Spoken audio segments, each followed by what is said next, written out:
He's fine, right?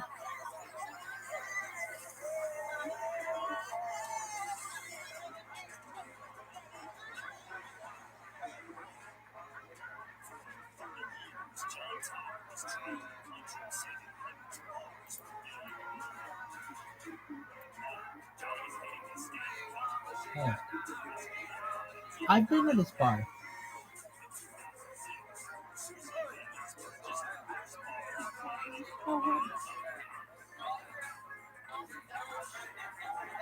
No fucking way. It's like a tower. I've been to that bar. Really? Did you have present? I had a terrible pie. They cut me. That was.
West.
West Side.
Thank you.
What do you think about this guy's blue hair? You haven't made a comment on it. Yeah, it's a nicer blue. I don't know.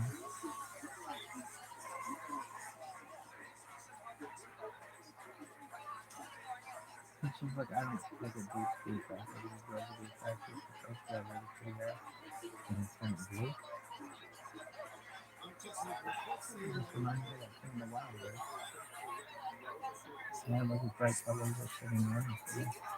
Wonderful.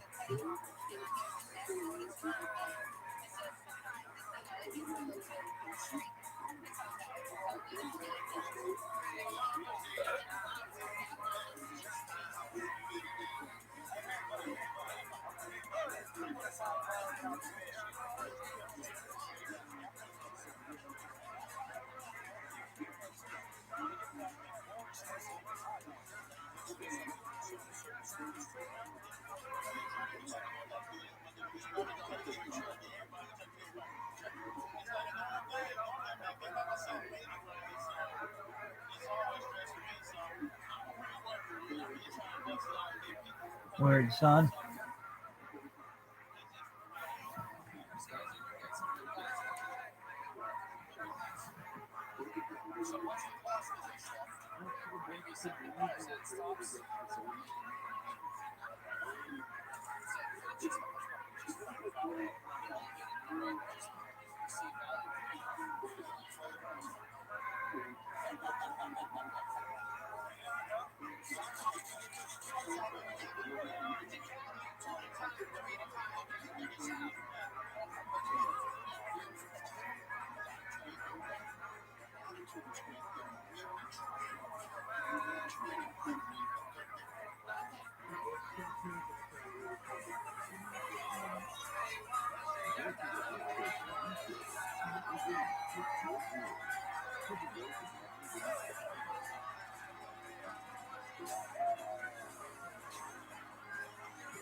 Have you been open?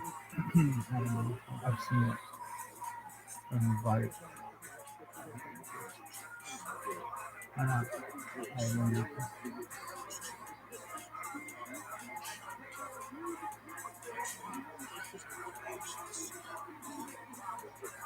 It's also really better from people. That'd be nice, man. Are you done now?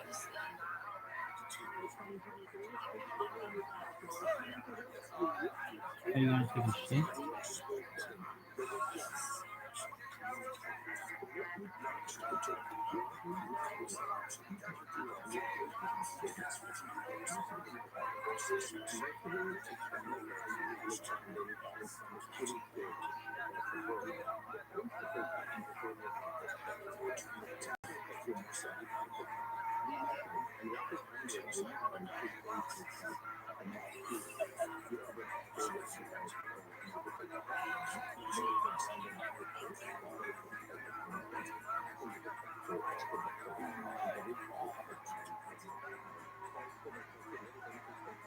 Oh, I mean, the comedy.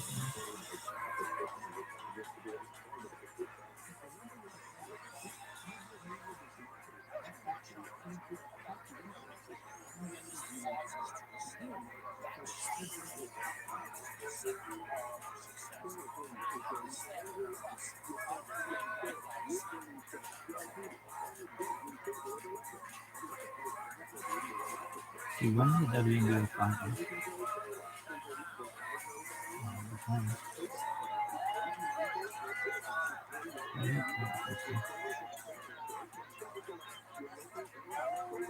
To be decided. October 8th. 3 p.m. Such a bit like the new one. So, see, that's what Fox, their schedule is Fox.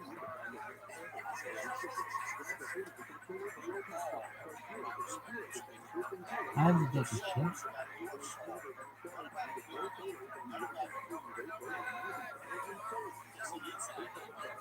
Beast mode, motherfucker.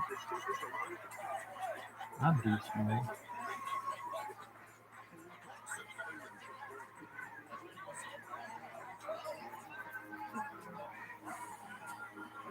Famous shrinking breasts. What's the name of it?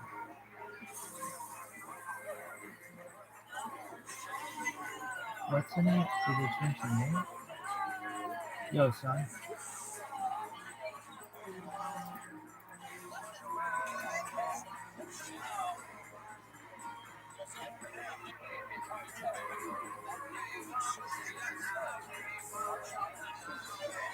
God damn.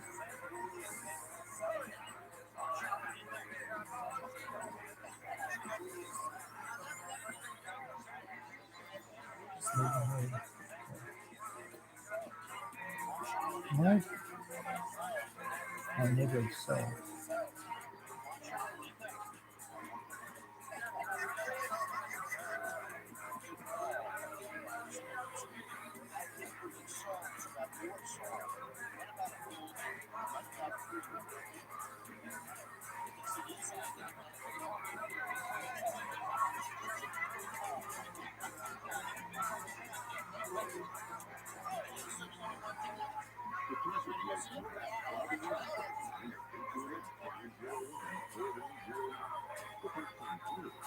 Where the fuck? What's that?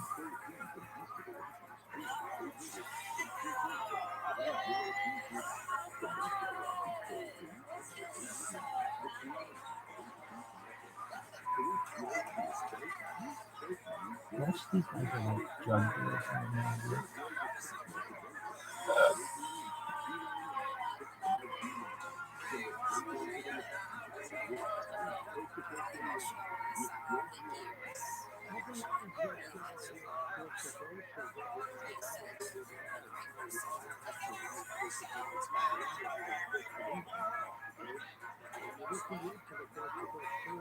Yo, dog. Dog. I gotta take a shit.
Hey, Reggie sounds good. Goodbye.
West Side.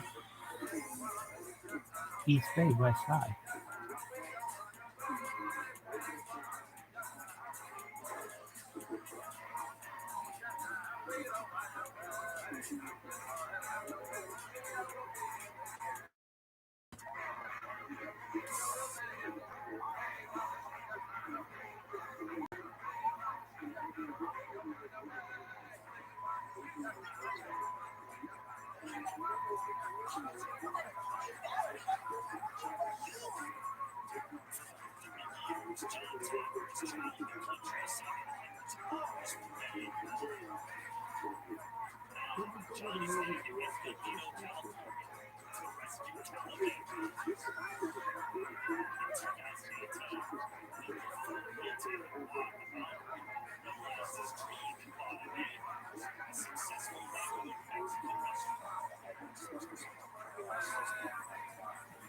That is it.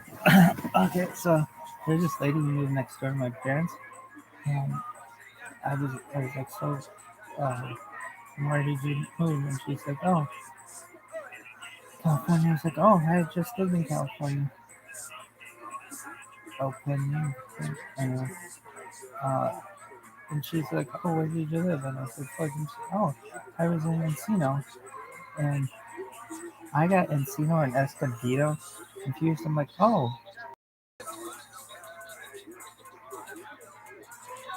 near closer to San Diego?" She's like, "No, Encino, it's in Los Angeles." I'm like, "I'm pretty sure that Encino is in San Diego." She's like,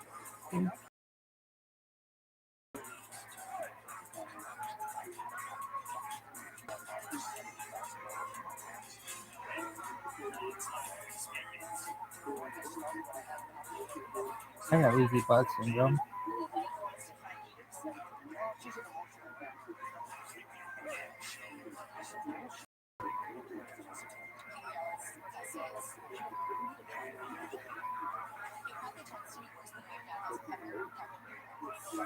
So I thought your undies don't have any elasticity again. I really do. Really? Yeah. What about your undies? Oh, dude, I'm more than that, baby.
So you're interested.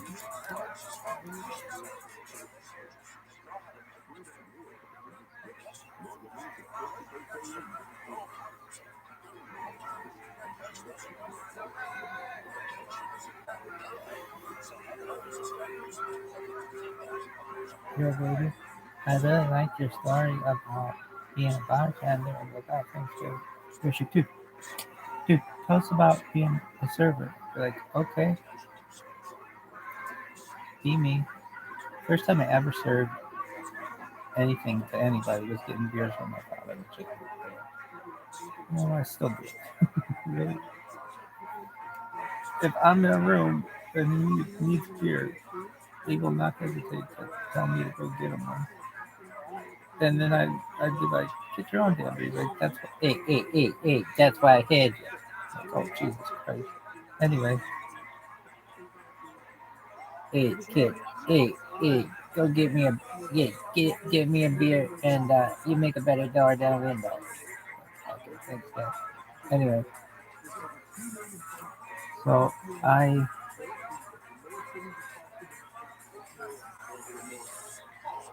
first time I ever served up, they had this thing. What was it? It's called senior night at my high school, where all the all the students, all the seniors have a dinner. They're honored at a dinner with their parents, and the faculty says a little something about every individual student, and it's really nice. And I served at it every year. The class below, so the juniors serve the seniors every year. And so the first time I ever served anyone was at that event. And I remember we were told to wear black pants and white shirts and black shoes, and you just, what up, baby? Where's your thing? I'm seeing your thing. Anyway, oh, dude, that means fucking off. Really? I don't know.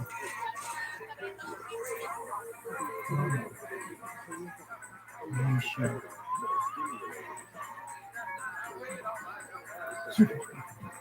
Huh? Is that the end of your story? No, this is how you didn't know. That was the first time I ever served. And was it fun? It was just one night. Did you ever serve any other time? No. Until really, my parents allegedly took over this restaurant, and they said, hey, I need a job. And they're like, hey, we saw somebody who can you went to school to prove for the diamond club. And I was like, oh, what's he doing? And they're like, he just graduated, he was just working as a server at this restaurant.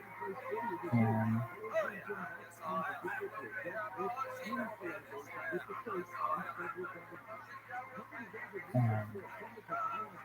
they said that if we needed, they said we were just doing it while we did it while we were in college, and we were able to extra money. And so you could do it if you wanted to. Just go in on Sunday, and you can meet the owner or the owners, and if you like you can get the job done. So yeah, man, when you do that kind of restaurant, it's a big restaurant. Like, okay, oh, that's your social group, really? Yeah, sure. Anyway, so I was like, all right, well, now I was very, my face is big, but it was really, really small. And so it's hard for my face people. That kind of thing, but to me, it was really fun. So if you're in application mode for a difficult situation, facing people when it comes to in the service industry is probably one of the most difficult things to do. And I had the same issue when I was in bartending, but at least with bartending, bartending. And I could never wear well, I could wear a hat during this too, so that was cool. So I go on an interview, and I forget the lady's name, and she would understand because she wasn't the main food. It was this guy named Ari. Ari had one of the greatest hearts and energy you can ever be got in the people. And the name of this restaurant was called Alexander's. So we get to talking, it's why it's called Alexander's because it's for Alexander Free. And I'm like, well, um, and they're like, hey, well, have you ever served before? No, but I like a weekend teacher. You know anything about Greek food? No. Okay, weekend teacher. Anyways, so I got to really start Monday.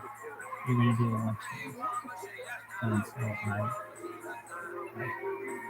go in on Monday and I meet the other servers and I don't even know if they're other servers. I think I put my friend down because the one I showed me what to do. And I mean, it was a new restaurant, and like only one in 10 businesses survived their first year. So it was like it was getting out of its first year, and it had a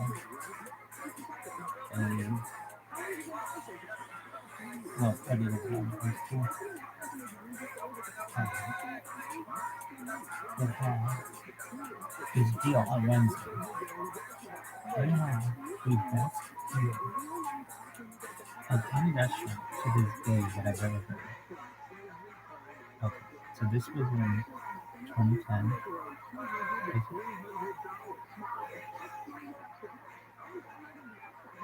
Yeah, it was in summer 2010. And it had the best deal which I'd ever heard in my entire life. And that was you could get a euro, fries, and with beer for $5. Now, usually a beer is $5, but if you have a sandwich, a big sandwich, fries, and soup, that's right, soup, salad, soup or salad, fries, a beer, and a euro for $5, they couldn't even make a million. It was a lost deal. But the thing is, it became super popular in Massachusetts that the place was jammed every Wednesday. Absolutely fucking jammed. So if you're looking at them, and also the people who were checking IDs there were like, they didn't have a machine to check IDs. It was just people look at it. And they weren't super strict. Not to say that it was a place where underage kids would go. Doing fake IDs probably a good place to go. Yeah. So, but that was during the school year. It wasn't the school year, which at this time it was not. The place was, it could be busy, it could be not busy during lunch. For dinner, it was usually pretty busy. And I learned all kinds of new foods, like what, souvlaki, and I knew you were, but the big one that I learned is saganaki, which is like cream cheese. And I learned how to do cream cheese, which what you do is you just take some Greek cheese basically and put it on a grill on the skillet. And it's super hot, so it's like bubbly almost. And then you put is it brandy? No, some kind of alcohol. Over it. You take like a shot glass full of alcohol, you put it over it, and then you take a lighter and you light over it. And it has a really big presentation. And it's really good. It's just melted cheese. And you really eat that. Anyways, it was on a picture. Anyway, um, it just really, really popular. It was pretty popular fish and it got to be so popular. Like we were, we were always looking for like I remember we always looked for a lighter or like because We just like anyway, it was a real small restaurant. It used to be, when I knew it, it used to be a record store. That's how it used to be a record store. And then from there, it was like another kind of restaurant. And then from there, it became outdoor. So, I worked there. I remember I was really nervous working there. And I got pretty good tips, except from one person. But yeah, and he was a friend of mine. And the guy was a douchebag for the thing. And yeah, not to say my service was astounding, but it's like we did not go to this place for the greatest service in the world. We went there for like for lunch, and it's not like they can make the food any faster. Anyway, um, and I knew my friend was cheap anyway, but he could have got better because I can tell you the people who did really good who were like, um,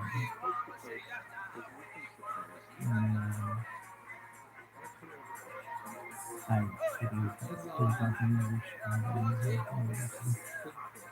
that's why I did, and it's in person. She went there for fun, and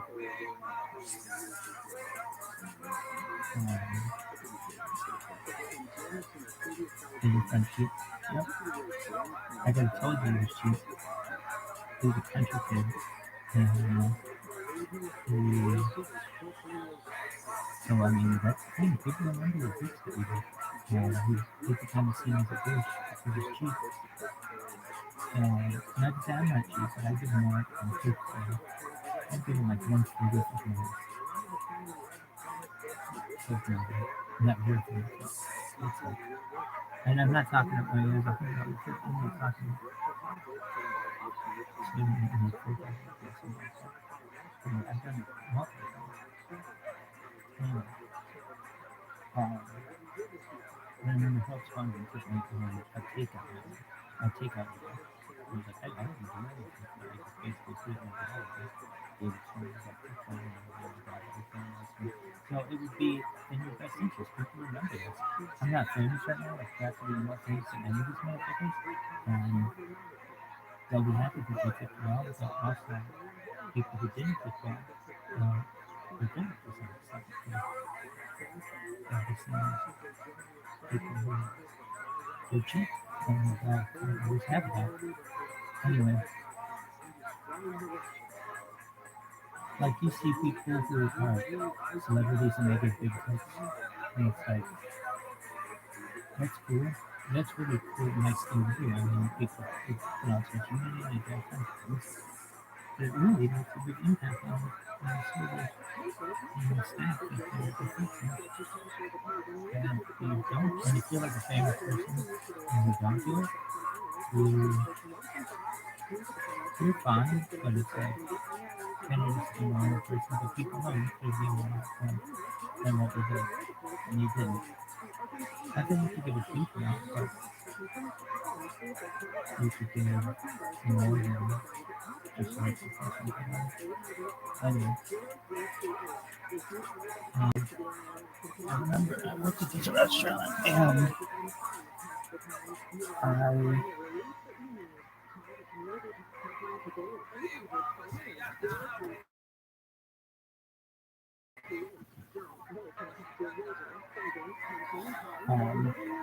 I would get bored. Because, like, you work for lunch shift from like 10 a.m. to like 11 a.m. I think we would be there at 10 to set up and stuff. And then work it till like 5 or something like that. But between 2 and 4 in restaurant business, very few people come in. I mean, if you're McDonald's or Burger King, that's different. But in sit-down restaurants, it's just rare. I don't want to say no one comes in. You need to be there. You need to serve, but it's rare. And a restaurant can't just close down for can't just open for lunch, close down, and then reopen for dinner. It's kind of strange for them to do that. Particularly if you're there, people when they go to your establishment, they expect you to be open if it's during general business hours.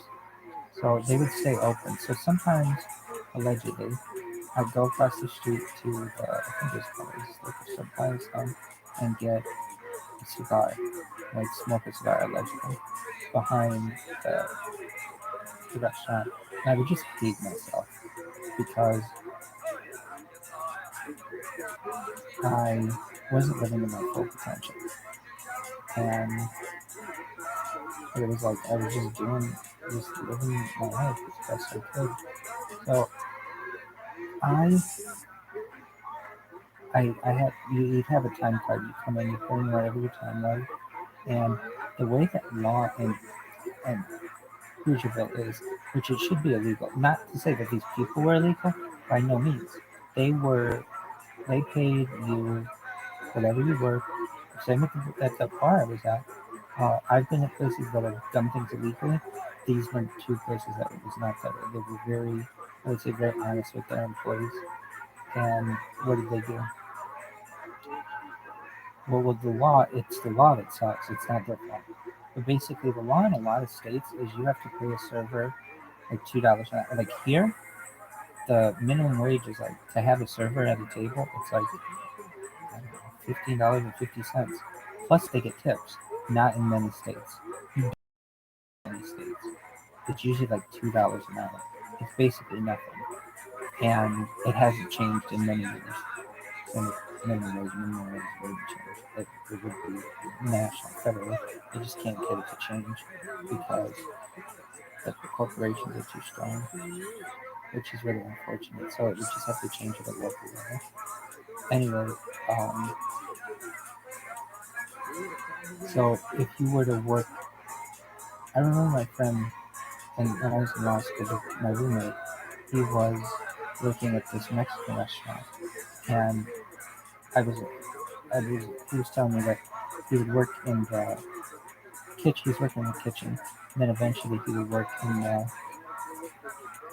as a server. And he was like, "Oh, I'm making pretty good money doing this." I'm like, "Really? I thought you only made like $2 an hour as a server." He's like, "No, that's in some states, but in California, you make whatever the minimum wage is plus your tips." So the law is basically this: if you, let's say you're working for 8 hours, and minimum wage is $7 and it's $7 and something. Um,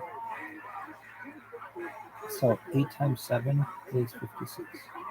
So the place has to pay you.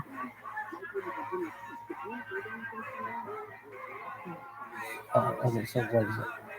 If you're working as a server, let's say in Hoosier, it would change. It would be like you'd have to pay people at least minimum wage, but there wouldn't be a server rate. But it's in a lot of states there's a server rate. Uh, let's say you worked. Let's say you worked 8 hours, and you would make normally under minimum wage you make $56. The way that they do it is you have to include your tips in whatever you make. So basically, if you, let's say, make over that 8 hours $10 an hour in tips, you make $80. Well, then the establishment does not have to pay you whatever the equivalent would be for the minimum wage. They still have to pay you the $2 an hour that you would make. So you make like $16 from the establishment, and then you'd make $80 in tips. So you'd bring home $96. But let's say it's really slow. The establishment has to pay you the $2 an hour, and let's say you don't make any tips, then they have to pay you whatever minimum wage would be. They have to make it the difference. And why is this? I don't really understand it. The tip system sucks, and it's not this way in a lot of other places. I know in a lot of other countries it's seen as an insult to tip, but in the United States, it was basically, as I understand it,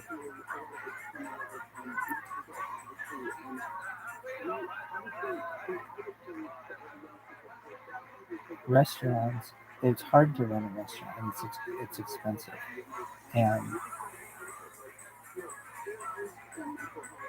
so, in order for restaurants to be somewhat profitable and not have huge overhead when it came to their wages, they like a system is instituted.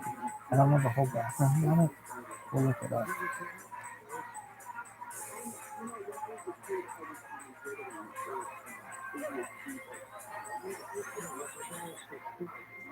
How much do you tip? The best way to do it, I normally tip more than this, but the best way to do it is whatever the bill is. Let's say it's $100. You move the decimal point over and done. So it's $100. You move the decimal point over basically, so that would like over, I guess, like two spaces. It would be $10 and just double that, so it's $20, and that's 20% tipping. What is tip non-profit? Okay, so what's okay? No tips at all. You're insulted if you're tipped. That's in some countries.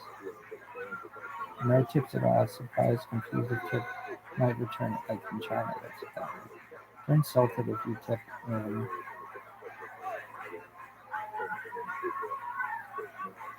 some countries.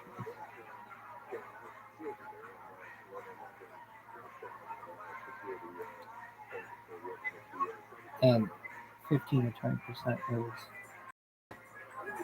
they say it's not expected, I think it's expected. Tips are around social customer etiquette. It is illegal to offer tips to some people, workers, or various family workers, and are allowed to create subsidized discounted by a fixed percentage of service charge to as a person restaurant, which, okay, history. According to Oxford, the tip originated as a sign for an unknowledge of unclear, and meaning give a small present of money from it being out of 69 and give it to versus those who said to us as the non in the sense to give it to an unknowledge gratuity. The practice of giving guarantee that in the medieval times given was a master served customer or servant would receive extra money for having performed superbly well. By the 17th century, it was expected that overnight guests to credit them with provided something known as bails to host servants. Soon afterwards, customers began tipping in London coffee houses and other commercial establishments. The practice was imported from Europe to America in the 1850s and 1860s by Americans who wanted to seem aristocratic. However, until the 20th century, Americans viewed tipping as inconsistent with the values of egalitarianism, democratic society, as the origins of tipping were premised on noblesse oblige, which promoted tipping as a means to establish social status to inferiors. 6 American states passed laws that made tipping illegal. Enforcement of anti-tipping laws was problematic. The earliest of these laws was passed in 1909, Washington, and the last of these laws was repealed in 1926, Mississippi. Some argue that the original workers that were not paid anything by them. Some argued that the original workers were not paid anything by the employers when we were freed slaves, and that the whole concept of not paying them anything and then the live on tips carried over from slavery, which that might be. Some have argued that. I don't know. The anti-tipping movement in Europe, with the support of the labor movement, which led to the eventual abolition of customary tipping in most European countries. Also, proprietors regarded tips as equivalent to bribing an employee to do something else. Otherwise, within such as tipping a waiter to get an extra large portion fee. However, the introduction of prohibition in the U.S. 1920 had a more impact on hotels and restaurants who lost the revenue of selling alcoholic beverages. The resulting financial pressure caused proprietors to welcome tips as a way to supplement employee wages. Contrary to popular belief, tipping did not arise because of service or wages, because the occupation of a waiter service was fairly well paid in the area when tipping became institutionalized. That's how tipping became a thing. And I'm a kind of a crazy tipper in that, like, I've tipped more than 1/40th of my wealth multiple times, and I have just a weird way of tipping. Meaning, like, if I go to a bar a lot of times I won't drink. It's in the past I have not drank, and I'll just drink water. But I know that is number one. That's not like a really good patron who just drinks water because it doesn't make the bar any money. And but it's like if I'm driving, I don't even like, and I don't want to get fat on soft drinks. I'll just buy water. So what will I do? I will give the bartender $20, and then every time I need a refill, I'll give them a tip of $1 or $2, which means over the course of the night, that bartender's getting like usually like $30 from me, which is way more than I would drink in alcohol, it and I usually get really good service. I mean, to the point where like I don't even have to ask for water. They know like they'll just fill it right away, and that's not to be expected. A lot of people just drink water and don't tip, and that's just what they do, which is fine. It's not. I mean, tipping is like I think tipping should be illegal, or it should be. Yeah, I think it should be illegal, but it's not, and it's. I think it should be illegal. Yeah, kind of. I mean, I feel like the establishment should pay adequate wages to the person, and so it should be seen as unnecessary. Like a lot of places you don't have to tip someone because their wages are considered adequate. But um, nowadays, I mean, nowadays it's on every app. Everybody expects you to tip, and again, like, where don't I tip? Um, I don't. I'm not saying I don't tip if I'm getting a cup of coffee. I do, but if I'm getting a cup of coffee, I would say like the tip jar. A lot of times I just give whatever my extra change is, and I put it in there, and that's kind of all it is. I mean, some people put in huge tips in that, and that's cool.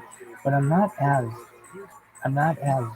like positive on that kind of a system because I want to give it right to the person with whom I have the I don't want to say about the relationship, but with whom I've had the interaction because I want them to get it. If I put it in a tip jar, it might go to someone else who, they have to split it then.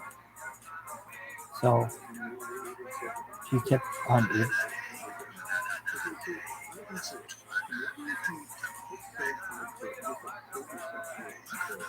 do you tip on Uber?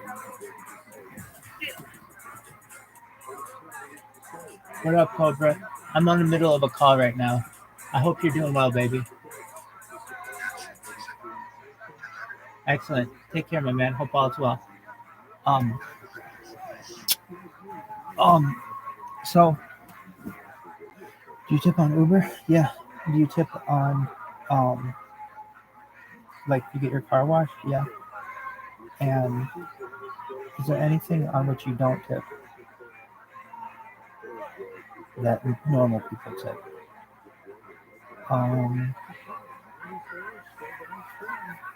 Well, I haven't been out in the world since like the pandemic, so I know people tipping really went up during the pandemic. I don't want to say that like the amount of people asking for tips, um, like it's interesting. Like McDonald's allegedly, I don't think you have the opportunity to tip people at McDonald's, but like at Starbucks you do. It's just,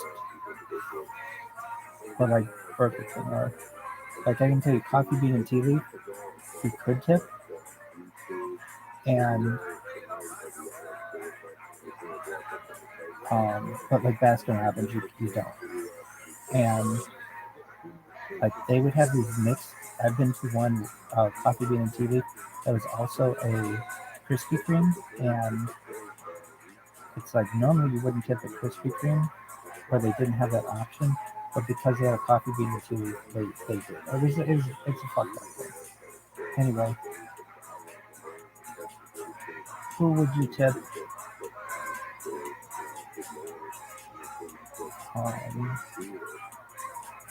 Another one that I'm not huge on, I don't think I've ever tipped, just because I've never had this. Oh, I'll tell you what. No, I've tipped a huge amount for my haircuts and beard. So I would do this: a haircut at, I think, a place that I would go, and this is multiple places. And tires. I would tip a lot for the guy who did my tires. Usually, so a lot of times I gotta get like a nail stuck in my tire. This guy, I even know his name, Junior, and his family. He has a really nice family, and the reason I know that is because his wife works there at his little establishment. It's on Artesia Boulevard in Bellflower, California, and Junior has helped me out, and many a time, I must have had. I would drive a lot, and I must have gotten. I've given him probably 10 times for nails in my tires. I even bought brand new tires. The tires that are on my car right now, that was my car, they're from Junior. And he gave me a good deal on them. And he would require $5 to get a nail out of your tire, which is nothing. And I would always give him $20. And he would always like do this like thing to God. And I remember just thinking that he was just a really sweet man. He has a really nice family, and that's not why I did it, but I mean, I did it because he did a good job. He'd always get you in right away. And the one thing where his business is, like you could go, there's like a tire place down the street. There are all kinds of tire places, but I would go to him. The one thing I dislike him, he got dislike it too. He's on a very busy street, and it's like a blind corner, and you have to back out into the street basically, and it can be dangerous. Um, he's I love Junior. He's a really nice man. Anyway, so I would tip. So I have no problem tipping more than whatever the service is. So, for instance, I would get I'd get a haircut, and I think that the haircut was like $15 or something like that. Well, I remember this one place it was $10, and so I had no issue paying $20 for that with a $10 tip. Another place it was $15, and I would pay $40 for it because I would do that. I would get my beard trimmed once a week by a barber before Shabbat, and it would look really clean and like squared, and it looked really good. So I guess I tip a lot. Oh, when don't you tip? Which I don't know. Like I just haven't. Like if I had a house and I had like a gardener, I would give tips for the holidays or something like that. But I I don't recall. I've never been in that position where I've had like a regular person do something where I would give them something like a holiday bonus or something like that. But if I was in a position, I would. Not just because it's the like, not just because it's the nice thing to do, but because it's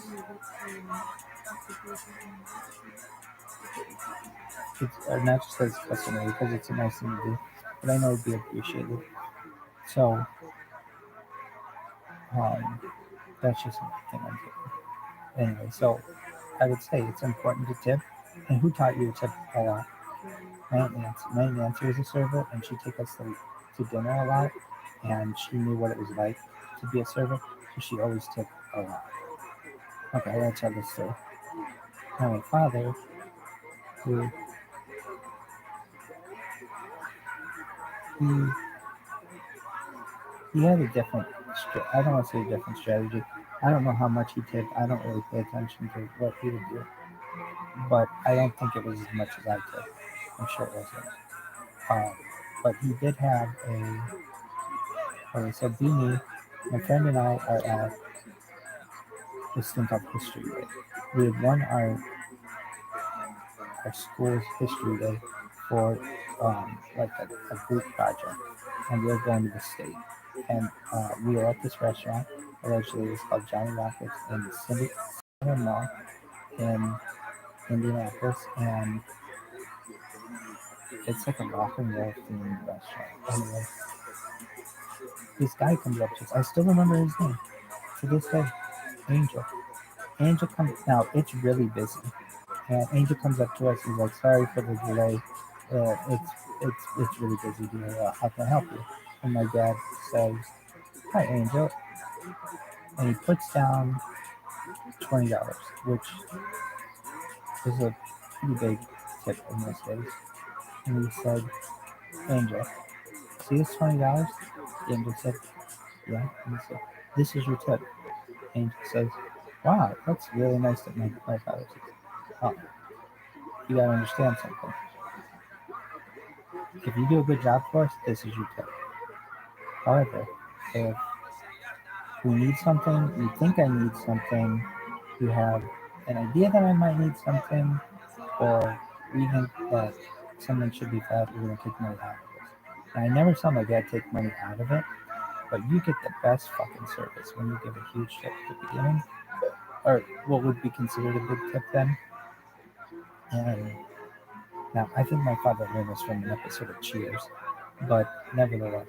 Now, this isn't liked by some servers. I know my friend's mom, who was a server, thought this was such a good thing to do. But to each their own. I mean, if you're going to tip, that's something. I personally think that you should pay for your food up front. And, and so, if you're like, the reason why restaurants don't want to do that is because they want you to keep buying more and like buy dessert and buy all these other things. And that's fine, but they get fucked a lot of times if somebody just does a dine and dash and leaves. And have you ever dined and dash?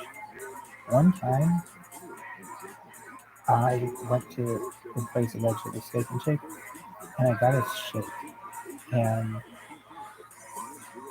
I kind of wanted to see what it would be like if I did. And so I remember I just left, and my friend paid for it, and he called me the next day. He's like, "How could you just leave? Like, you ordered a shake, pay for it." I'm like, "Oh, I forgot." But I just kind of want to see what it was like, so I do have that experience, and I ended up paying him back for it. So, did you really dine and dash? And I've never gone to a restaurant and like ordered a big meal and dined and dash or anything like that. Um,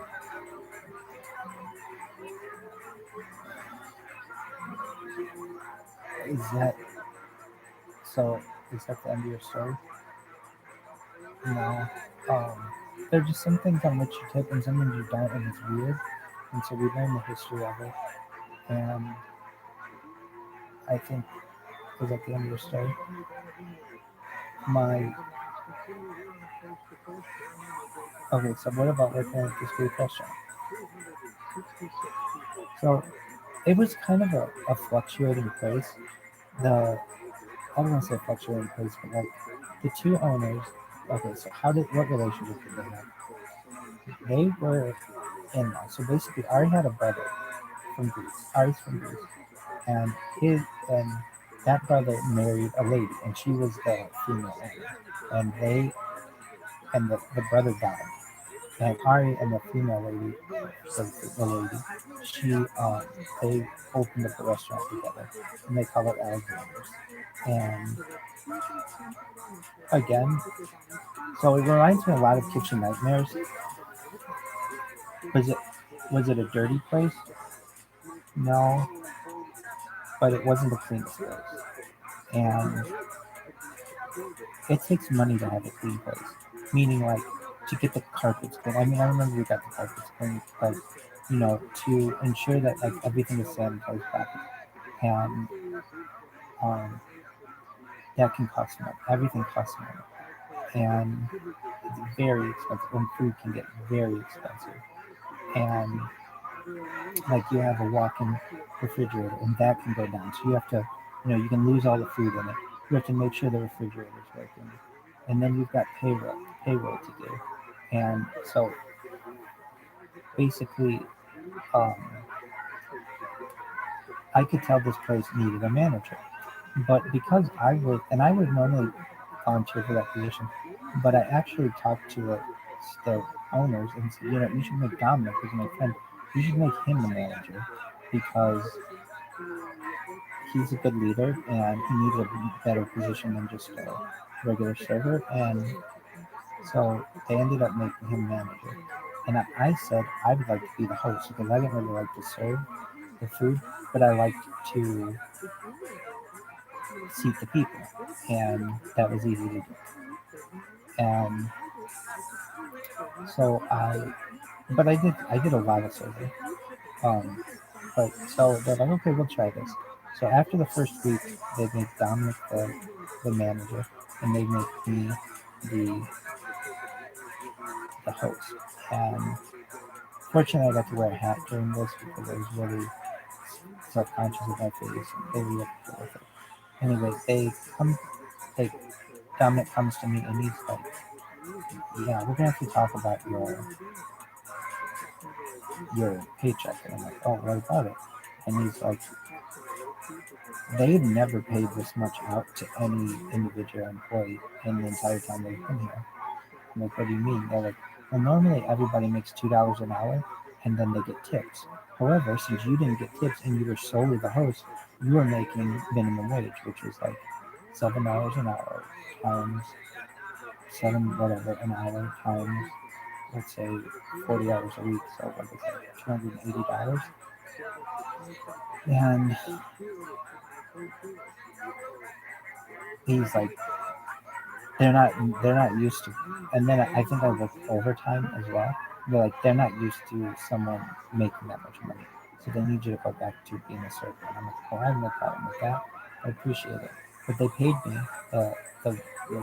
in check, whatever it is. I remember we had a time clock. It wasn't like we had a time. We didn't have like a time clock like I've had in the past, or I've utilized with other companies where we managed them. We had a you just wrote on your card when you worked. And I worked, um, what did you work? I worked,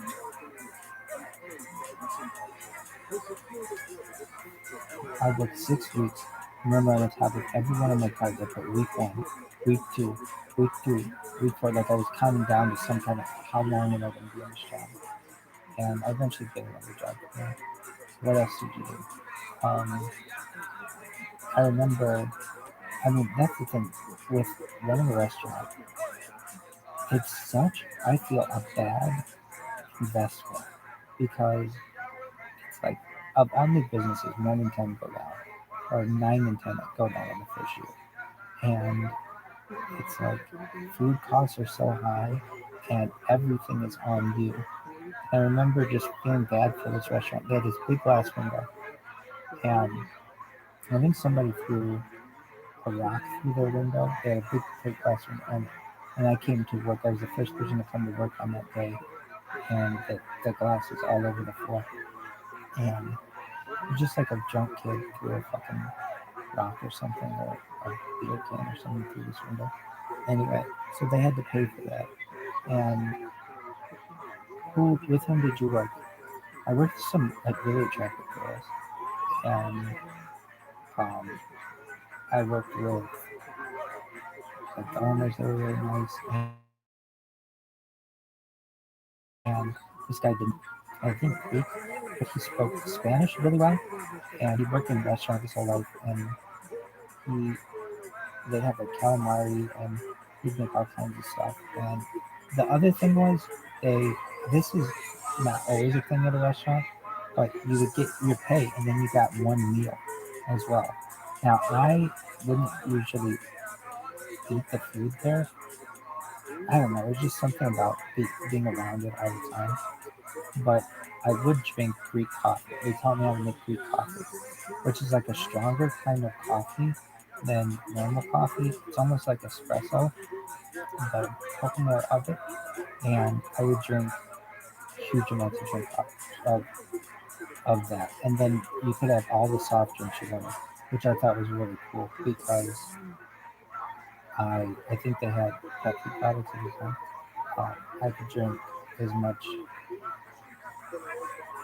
like Mountain Dew around it, which was terrible.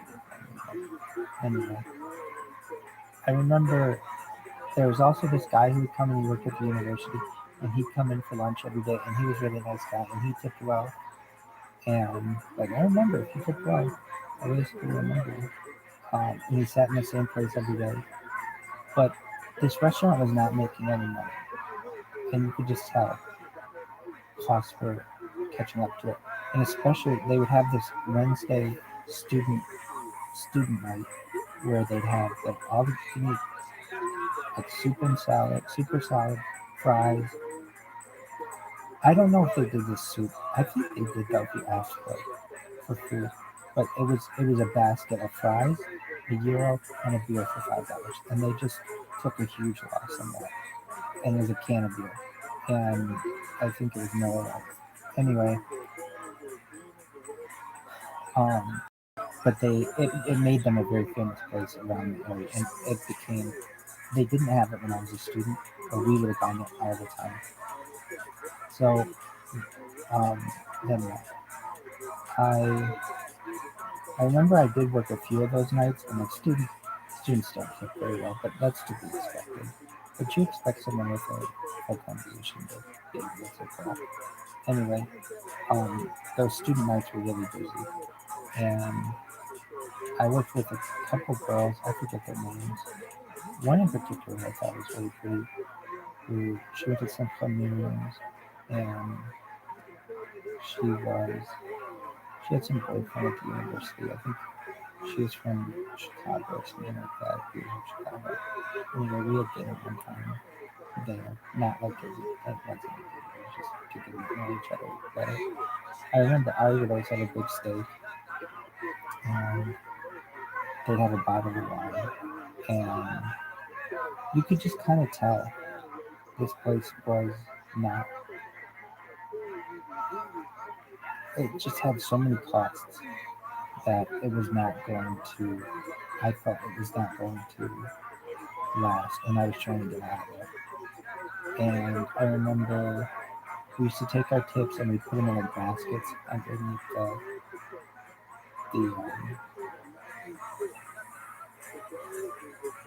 the cash register. And I remember the owners of the business, not that they didn't trust you, but they would just regularly go and count the cash register no matter who was working, just to see how they were doing basically. And I remember, um, here's the thing, why they needed a manager. The owners couldn't always be there, and they needed the leadership. That's why I thought it was a good idea for them to start working as a manager, and he did. Anyway, so then it happened. Eventually, um, I was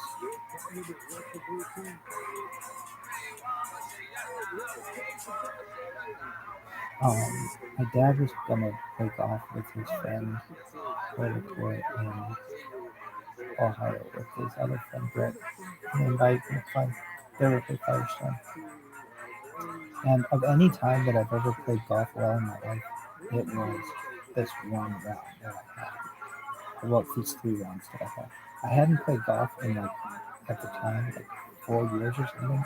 I hadn't even picked up a golf club, and I shot like in the 80s, like which is better than I would shoot in my entire life.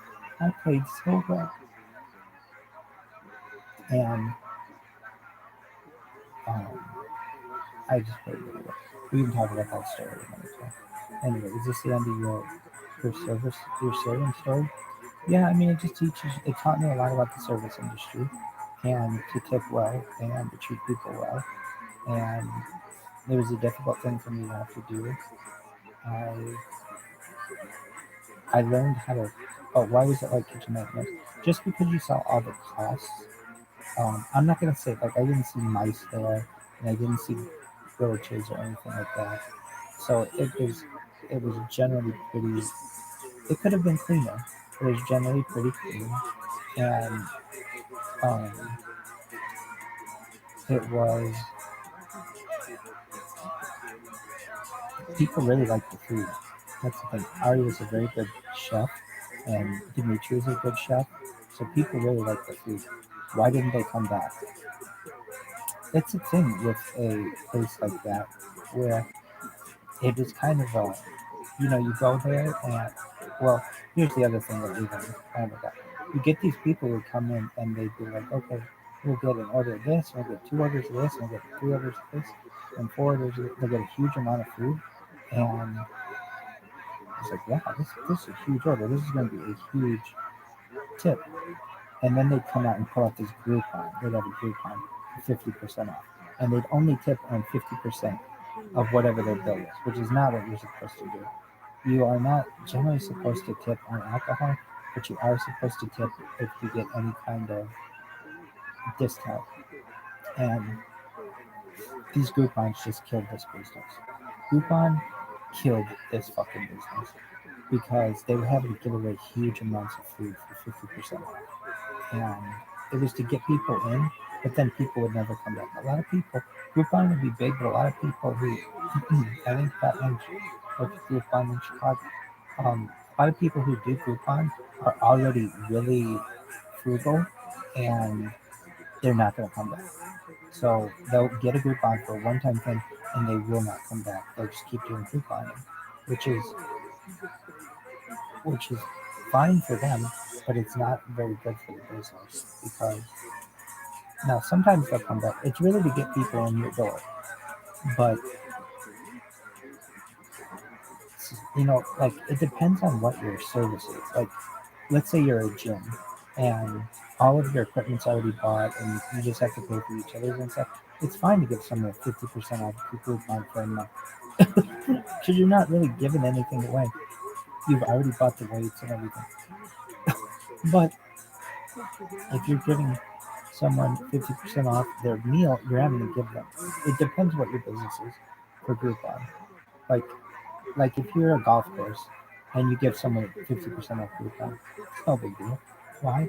Because you're already maintaining the grass. You're already buying the chemicals for the grass. You're already mowing it. It's like it's like one more for some that's 50% off. No big deal. However, you're not giving anything away to them. If it's food, you definitely are. Like that's like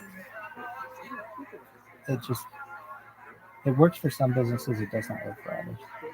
Now I didn't know about Yelp then. I knew about Yelp, but it wasn't like a big thing when it would become a big thing. So Yelp was a big part of my life. Right? At the startup was a huge part of my life. But and they're like the modern mafia. Literally. Anyway, is that the end of your story? Anything else you want to say to them? Well, I remember saying to the owners that I got in a position at the Sherwin company and I would be quitting. And I really just appreciate everything that they did for me. Did you ever go back? No. Why? Just like should I never? Why? It was kind of like I'd already looked there. I don't know. I didn't know. I left on good terms with both of them, and it was almost as if I don't know. I'd be back in the future. Ari's would reopen. Oh, that's the other thing too.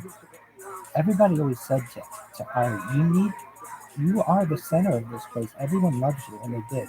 Students loved him. Patrons loved him. He was a very jovial person, and they said you should name this place after yourself. And so eventually it was called Ari's, and because everybody would be like, "Is your name Alexander?" And he's like, "No, my name's Ari." But he named you after Alexander. Anyway, anything else that you remember about the place? It was a very basic restaurant. It had like pictures of whatever that fucking island is in Greece that has the blue agora or something like that. What's it? This island in Greece would be really good. Shout out to this island.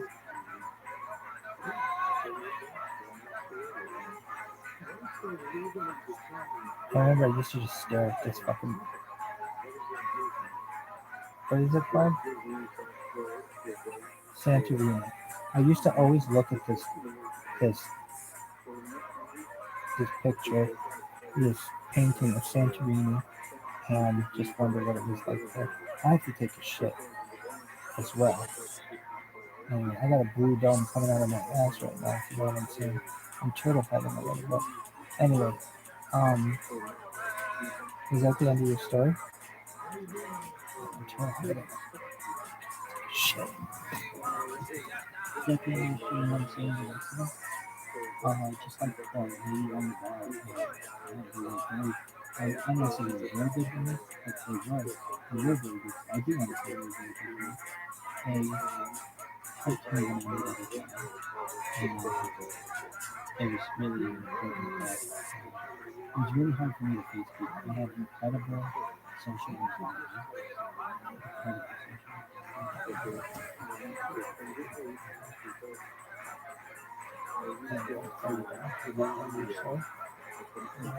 Maybe, maybe you could take this phone.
Open your shirt. No.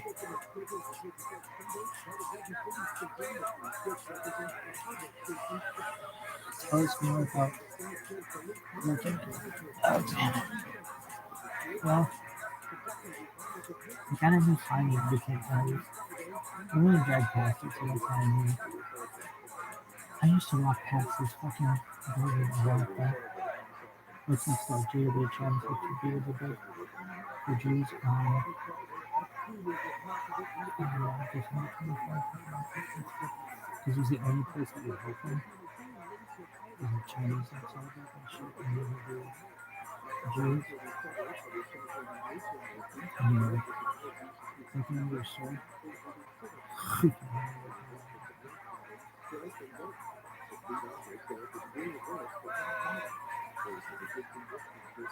Anyway, is it anyway, looking under your sword. With the scoring system for the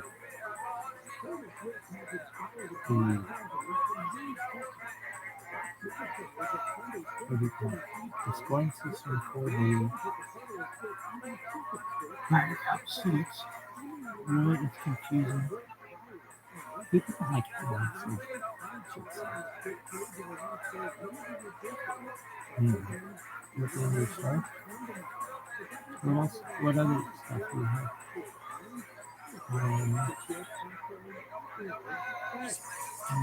This wasn't popular, but that wasn't that kind of stuff.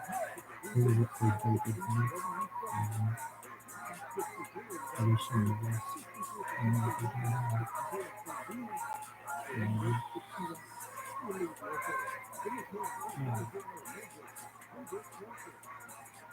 I just know how to be there. It made me realize that I don't want to question it.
Yeah, that sounds something.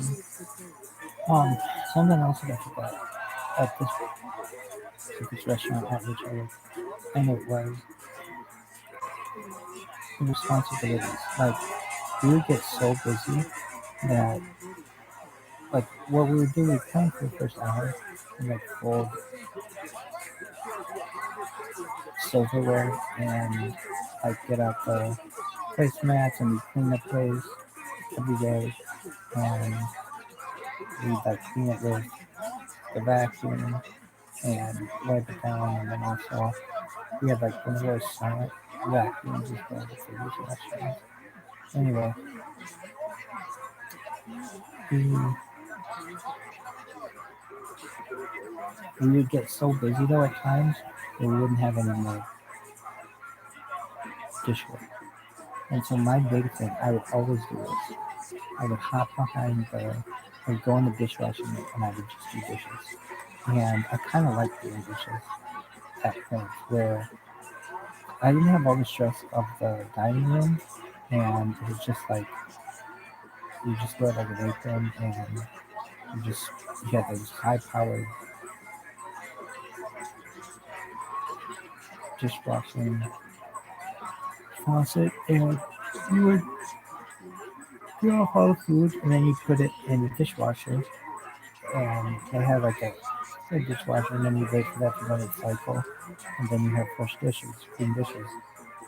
And I remember that was I did that a lot, and I busted it. And that was the thing. When I was host, it was only for like a week, but I realized that what would happen is like when you're a server, you don't have the time to do dishes, and they didn't have someone who was just there to do dishes.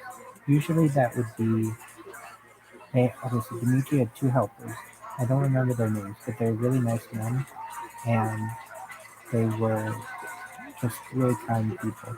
I don't remember their names, but man, I like them a lot. They were they were really nice. One was an older guy, one was a younger kid. They were really really kind, and we didn't speak the same language, so we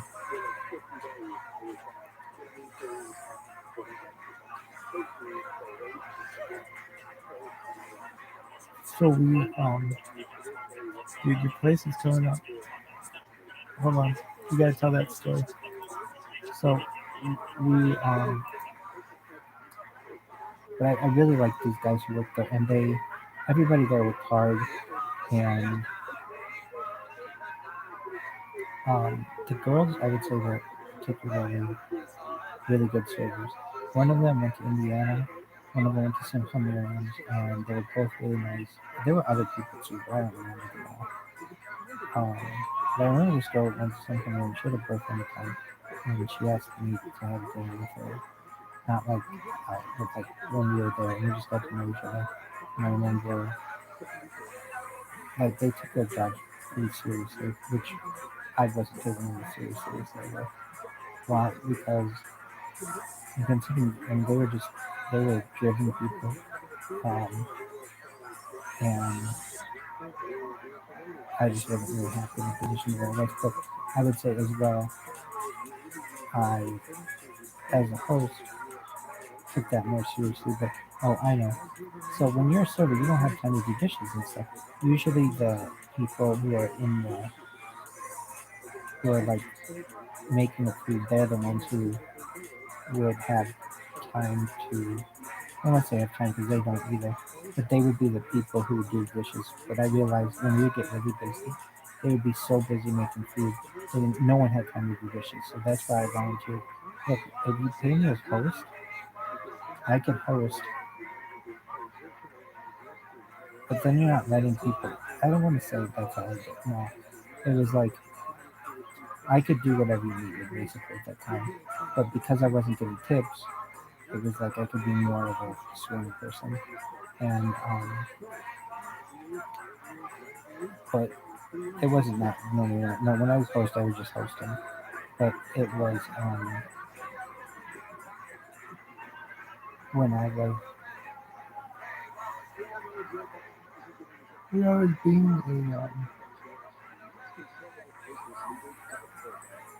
when I was being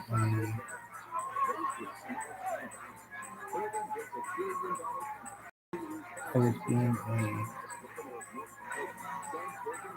was it New Yorker? No, I was being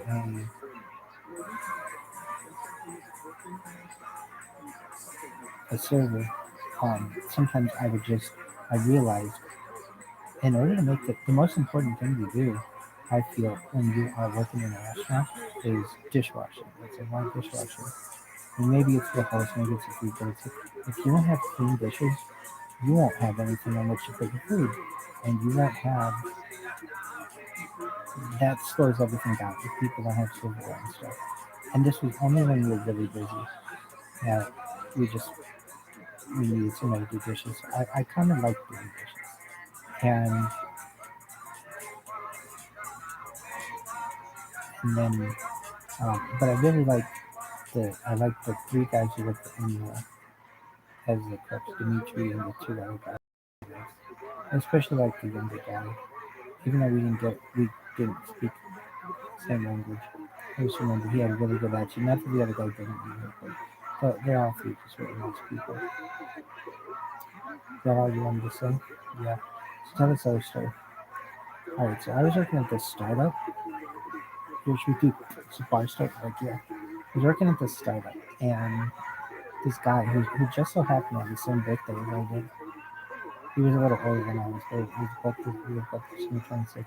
I'll never forget. He was like, hey, like I was the manager there, and everybody was asking me, are you gonna go out for Ricardo's birthday? And I'm like, Ricardo, when has it? It's your birthday. When's your birthday? He's like, December 26th. I'm like, no way. He's like, yeah.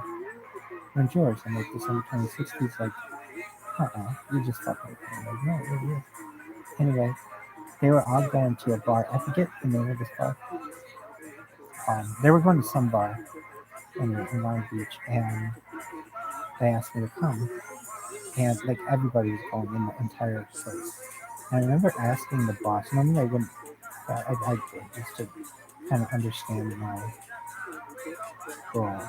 And I asked if I could go, and he said no. He didn't want his management like hanging out with the staff. But it wasn't like that because I mean there were like other people there who were making more than I was, and they had like managerial duties as well, and they were they were going. But anyway, so I understood that, so I didn't go. But this guy used to always go to this bar. They used to tease him because he liked to get fucked up. In fact, I even for his birthday, for some reason, I bought him a bottle of Gentleman Jack because he said that was his favorite thing. I put it on his chair once because he was a good he was a good employee, and he was in the Navy. He was a Freemason. Um, I liked him, and he's funny. What didn't you like about him? Nothing. He was overall just a nice guy. I wish he would have continued to work there, but he got called up to do something in the Navy, and so I remember the owner of the place didn't believe that story. Like, I don't think he's making it up. He said he's going to be there from like January to whenever, and then he actually ended up coming back because he was like, whatever you do, you got to get this place off the ground. You got to get this app out. And then we had sponsorships with the Lakers, and we were on the radio. And he's like, dude, I'm seeing the billboards all over the place. He's really cool. Anyway, but he would go to this bar. They would mess with him because he would go to these bars after work, and one of them was named Bottoms Up, and they would joke with me because they knew I didn't go to bars. They're like, Michael, are you ever gonna go with us to Bottoms Up? I'm like, I don't know what that is. What is that? They're like, it's a bikini bar. Now, from where I am, there aren't any bikini bars. There just aren't. Why? Um, it's a more conservative place, Yes, there are strip clubs, but bikini bars are like not a thing there. It's a cold environment too. Usually bikini bars are generally in warmer environments. So they do have bikini coffee in on the west coast, which is a thing too. Why do they sell things in bikinis? Sex sells, and guy, like finds some girl attractive and try to hook up with her or whatever. Not hook with her, but get in on her or something. Or just flirt with them. It's just part of the experience. So he's like, they're like, they're like, oh, you're not gonna go. And I remember this one girl, Nancy, like shout out to Nancy. Did you like Nancy? Yeah, Nancy. I think Nancy had some problems. She did have problems, but she was like when she was in her normal self, she was a really nice person, and I liked her. And she from where was she? She was from El Salvador. Yeah, because she's like a lot of people. If you're not from Mexico, like there's somebody from Guatemala there, there's somebody from El Salvador there, but like there were a lot of people from Mexico as well. And people, if you're from Central America, even South America, they just think you're Mexican in California. But it's not true. In fact, it's like many times that it's not that at all.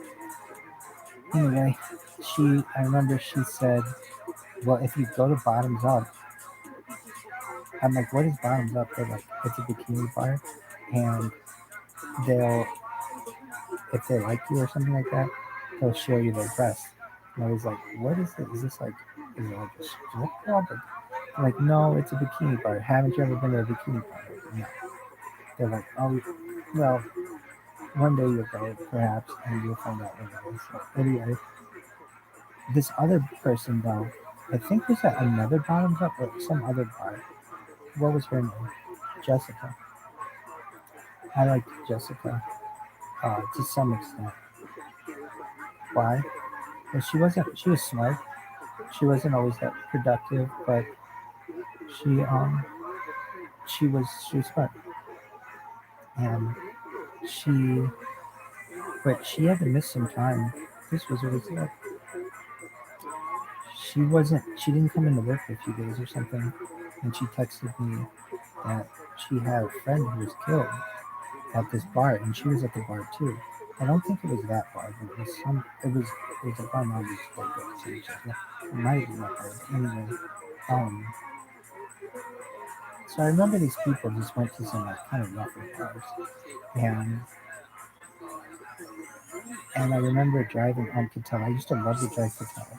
Why? Catella is one of my favorite streets in Southern California. I love Imperial Highway. I love Catella. I love Jamboree. I love some. I love this. I did PCH more now.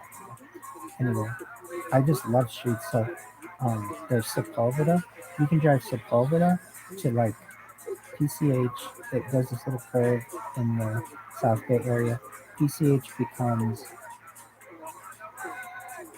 like Willow at a certain point. Willow becomes Catella. Catella then wraps around and becomes like Santiago Canyon Road. Try to Santiago Canyon College. And then it becomes Jamboree. And you can literally, I used to do this loop where you go PC. I could, from like right here, like really close to where I am, you can drive using the same street basically. You have to make a right hand turn in the corner of Santiago Canyon and Jamboree, but there's no other way to go. So it's kind of the same road.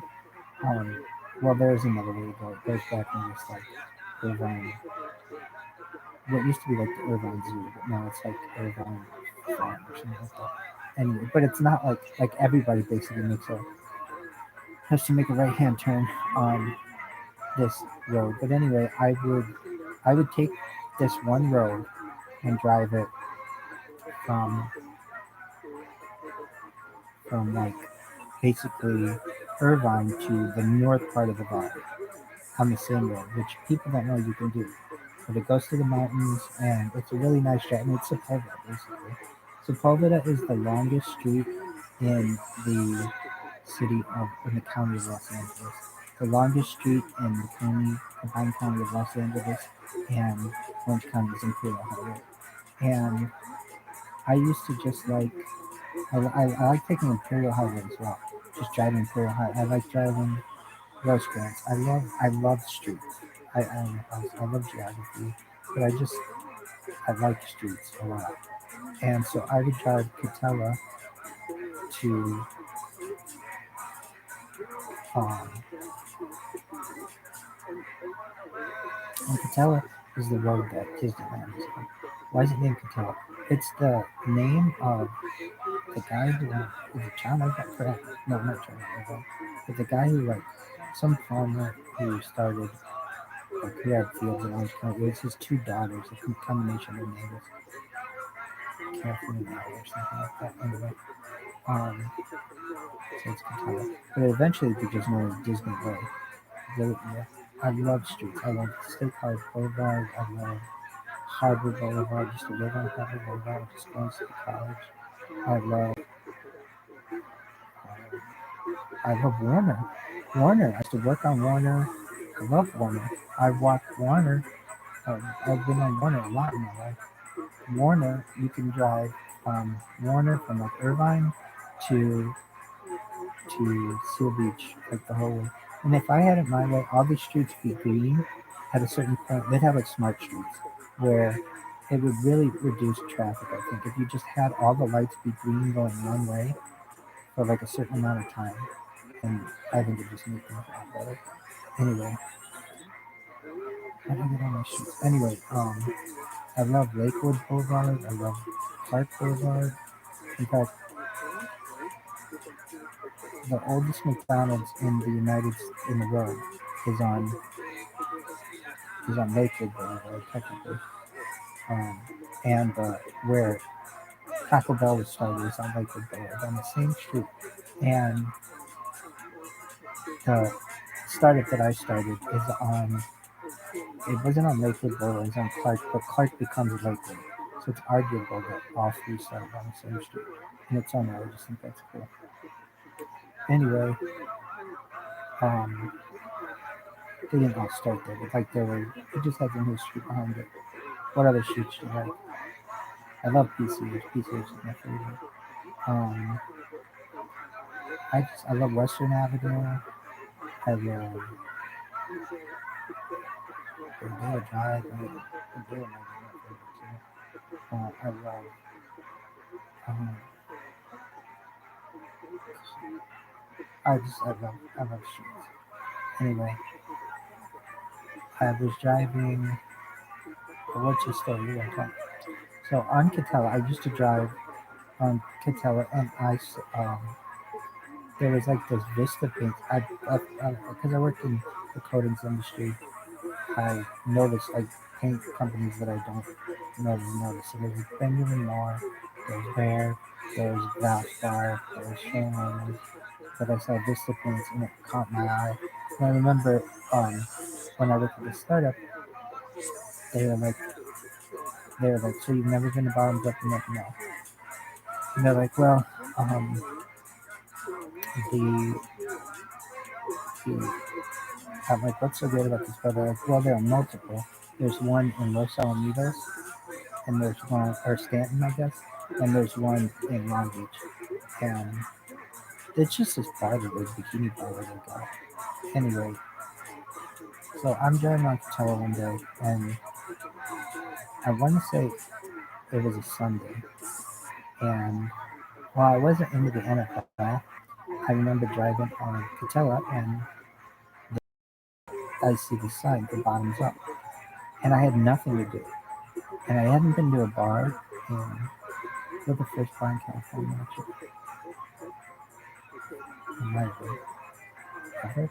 No, I walked into one in Northern California, but it was, I don't go to bars here. Anyway, I was like, you know what? I'm going to see what a bikini bar is like. And I was bored, and I remember I was dressed very modestly. And so I pull in the parking lot, and no one's there. and it's like a Sunday, and they have like a sign outside like NFL games on or whatever, and it's like no one's there. I walk in, there's I think just one bartender, maybe two. They're they're in bikinis, but it's not like it wasn't like it wasn't like they were in. No, they weren't in bikini. They were just wearing like bikini tops or something like that. But it wasn't. I didn't feel like grossly sexual. It was like I don't know. It was somewhat modest, I guess. Not modest, but like it was somewhat. It was more conservative than I thought it was going to be. Anyway, I figured going in they were just in bikinis, but I wondered what it was like. So I walked in, and it's like it's super dark. It's small, and I'm like, this is a fucking hole in the wall. I can't believe these people who I knew would go to a bar like this, even though this wasn't the one to which they were going. It's just like it was just like not an attractive bar to me. And but I figured like I'm there, so I'll get a beer. I'll see what it's like. And I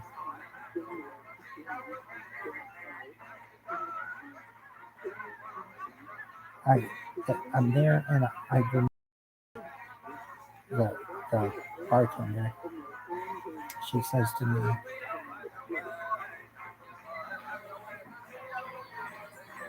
like, "What can I give you?" I think I ordered Budweiser in a bottle.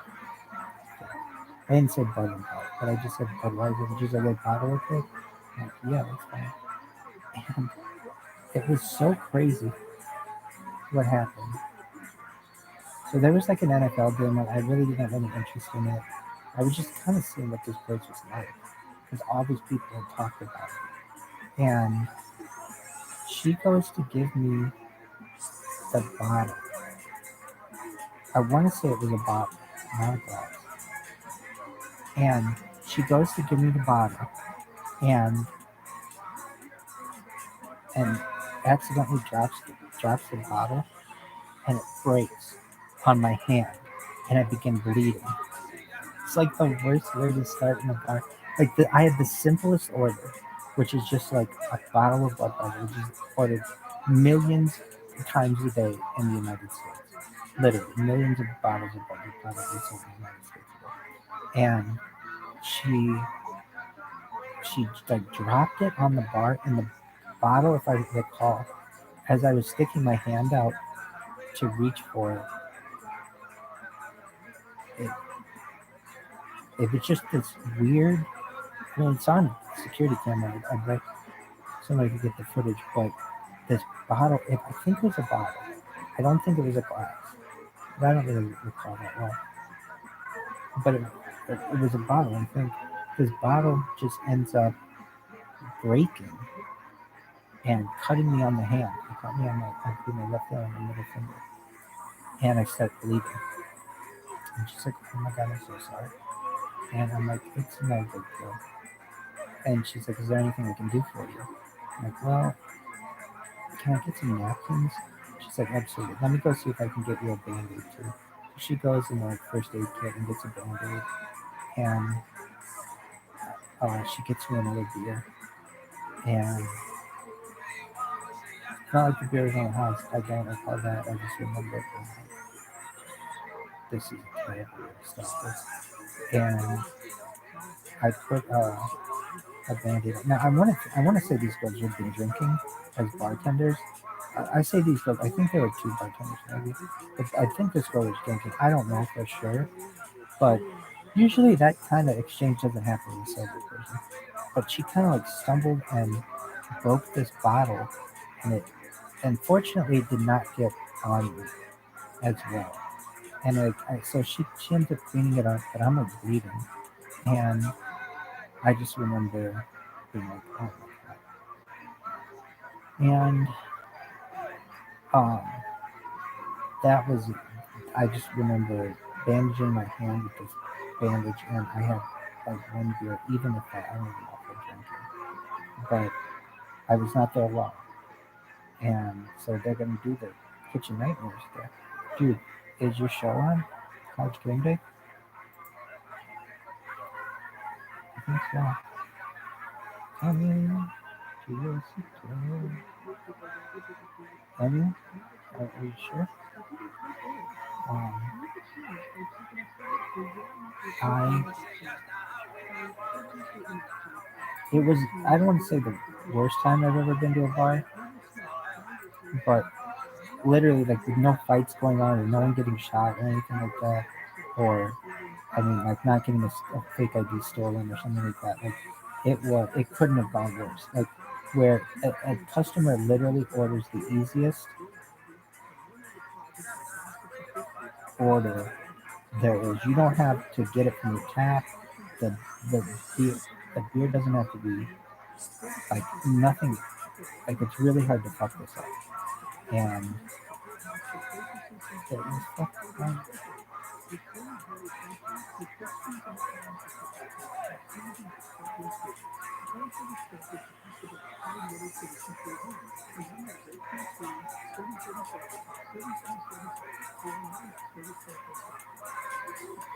Pretty sure it was fucked up.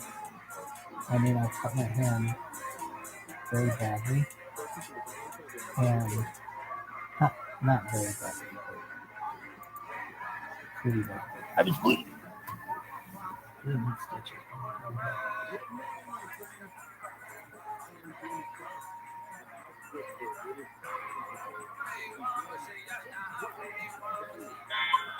What up, baby?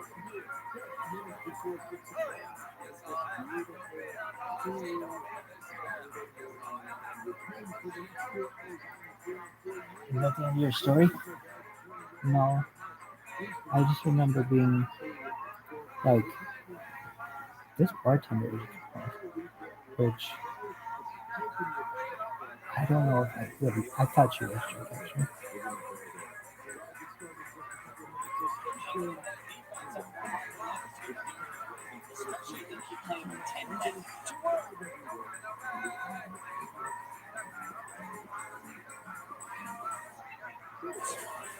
Question later. Three words. Rudy was offside. When's the last time they made a movie about doing? So, when it happens, I know. And it's going to be real spooky. We're here. We are now. They're still hanging on the top. What's the next movie? Ocean 10? Still can't count to 11. Count on us to end this charade tonight. 60 minutes. Reality of East Campus to West Campus. Give me 60 minutes.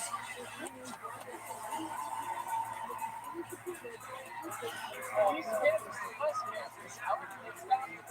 Set up a flag today. 5, 4, 3, 2, 1.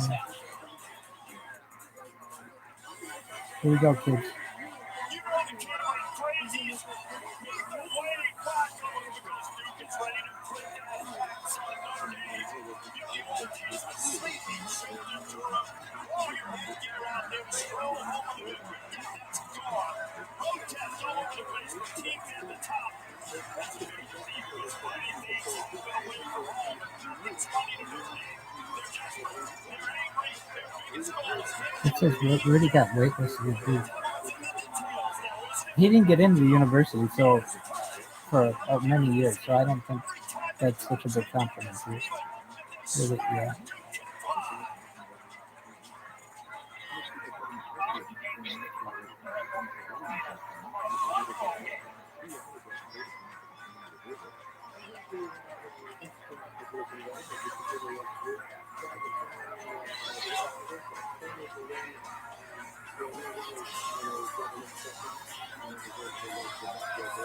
Yes, it's me.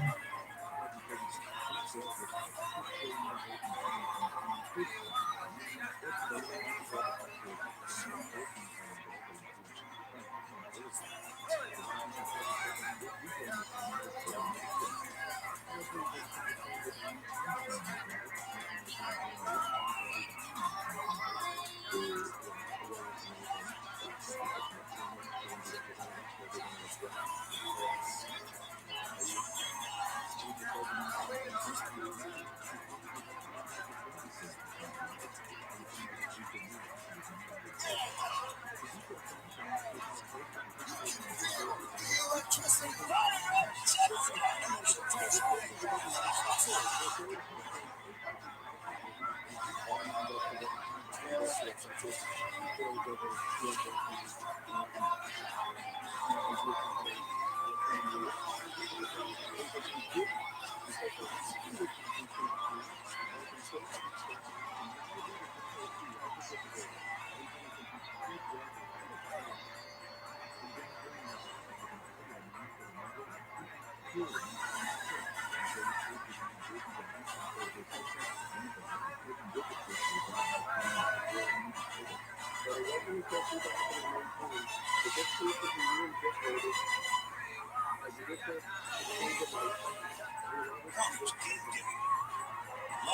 from Carolina is ViralRabbi.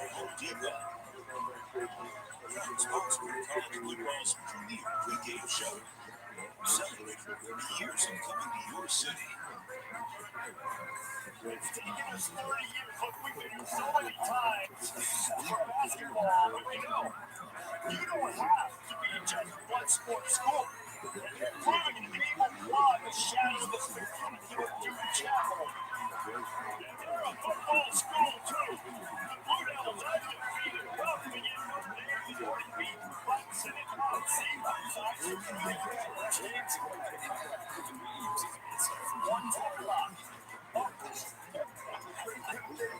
Oh, one other thing I wanted to say about working at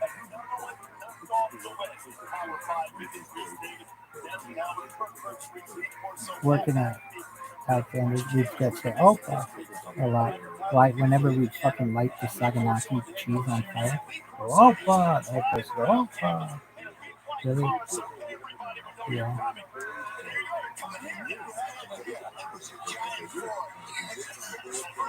Anyways, at the end of your show, I just was bleeding at this fucking bar, and then that's all. Did you flirt with the girl? No. Did you see her boobs? No. Did you? I think she was drunk, and and I think there were two girls actually who were working there, but it was empty. There were maybe 3 people in the whole bar or something like that. It was fucking empty. And you really think the bartender was drunk?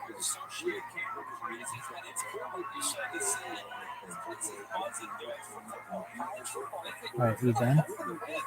So fucking sick.